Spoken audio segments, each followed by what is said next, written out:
The wages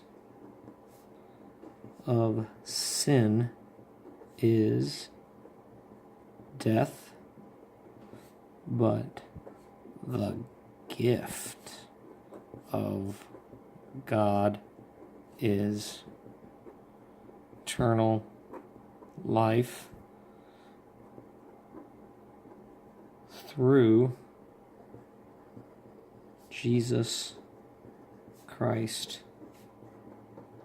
our Lord. Romans 6:23.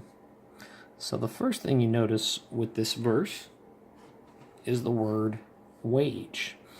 So what is a wage? Well, a wage is something that you earn for doing something. When you go to work, you earn a paycheck, so that's your wage. Let's let this guy represent you, me, everybody in the entire human race. We are all born in the flesh. And as a result, we have inherited a sin nature from Adam. And that's what makes us sinners. And that's why we commit the sins that we do. It's not that we commit a sin to become a sinner. No, we are already sinners, and that's why we commit sins. So I just wanted to establish that right off the bat. Now, the next word is sin. So because we're born in the flesh, we inherited a sin nature. That's why we all sin. Now, sin is transgression of the law. It's all the bad things that we have done that have caused death. The wages of sin is death. So because of that sin, one day we will all die.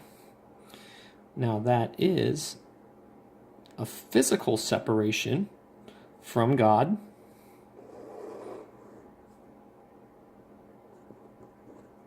and it's an eternal separation in a literal fire-burning hell.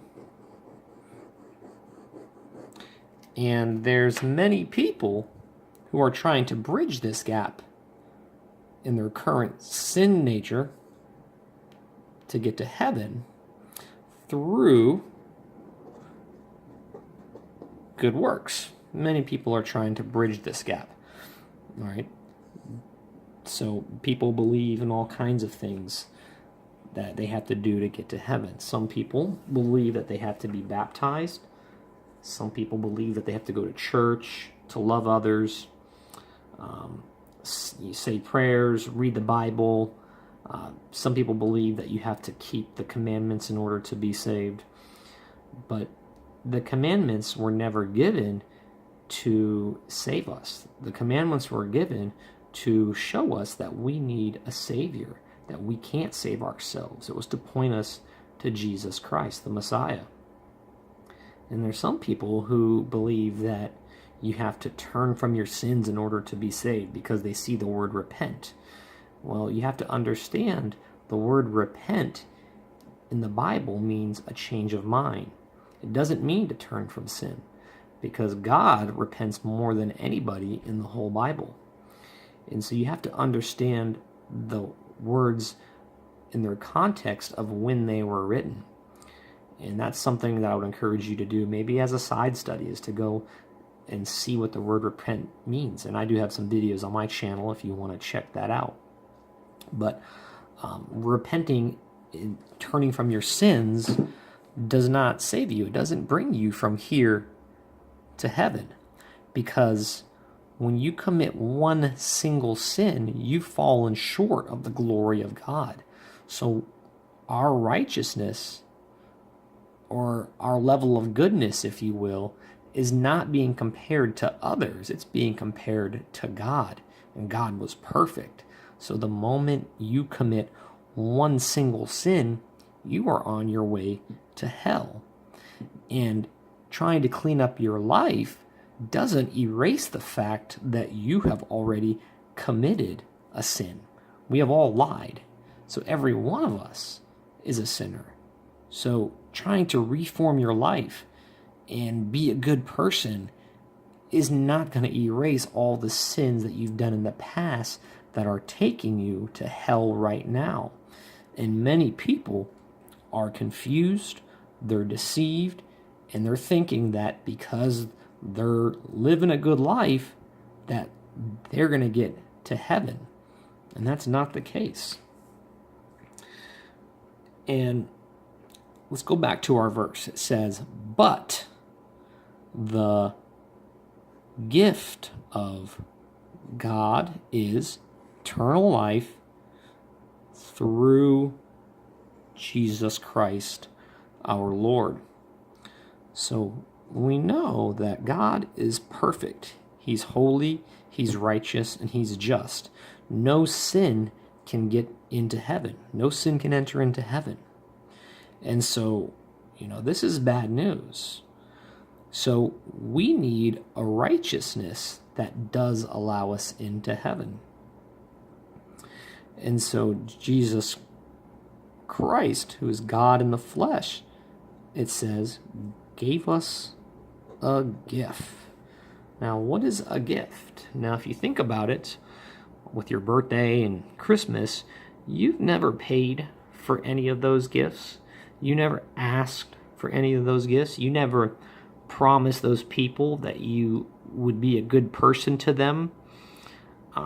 You never even made promises to them that in the future you would do X, Y, and Z for them.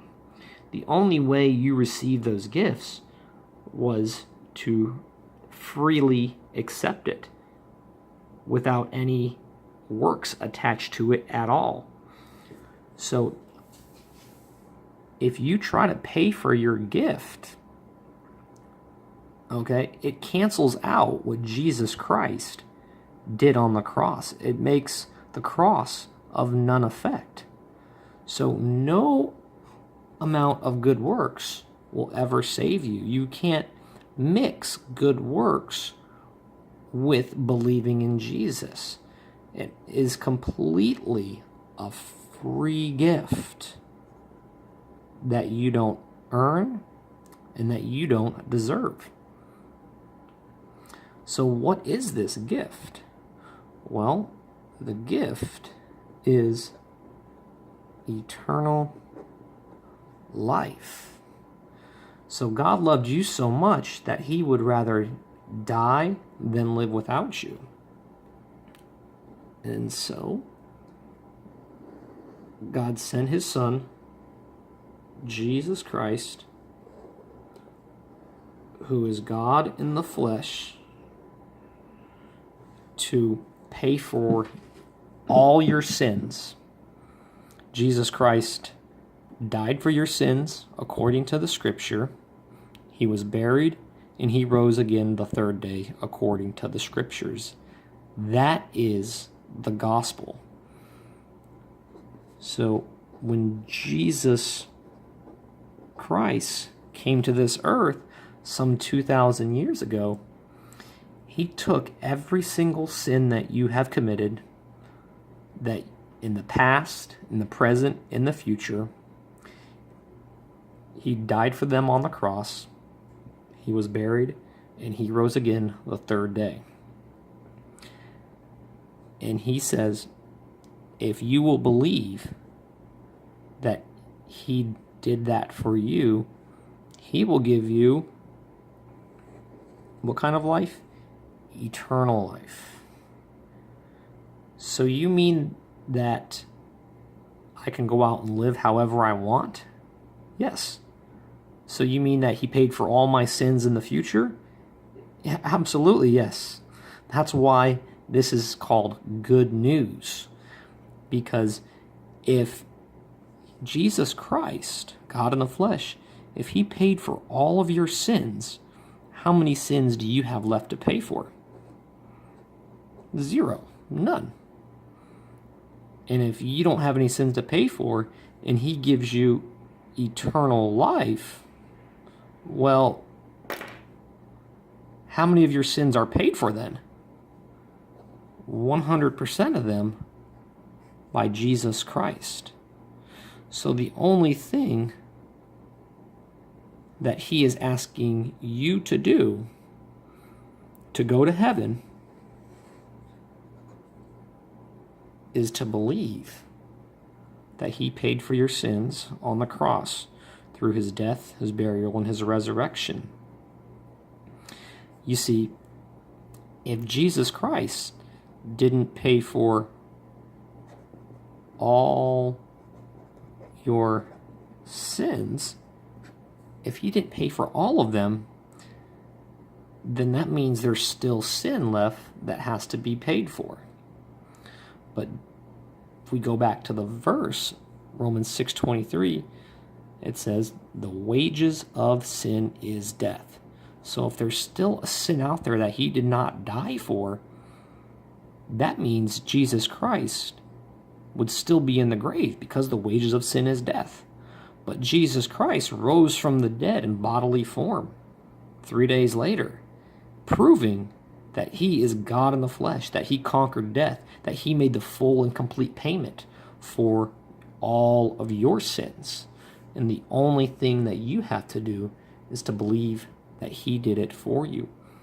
You can't believe that he did it for you and still hold on to your good works, because you're not fully trusting in Jesus Christ to pay for all of your sins. And so Jesus Christ is the way, the truth, and the life. That's it. So if you don't know where you're going, put your faith in Jesus Christ, that he died for your sins according to the scripture, that he was buried and he rose again the third day according to the scriptures, and trust in him alone, and he will save you. He can never lose you.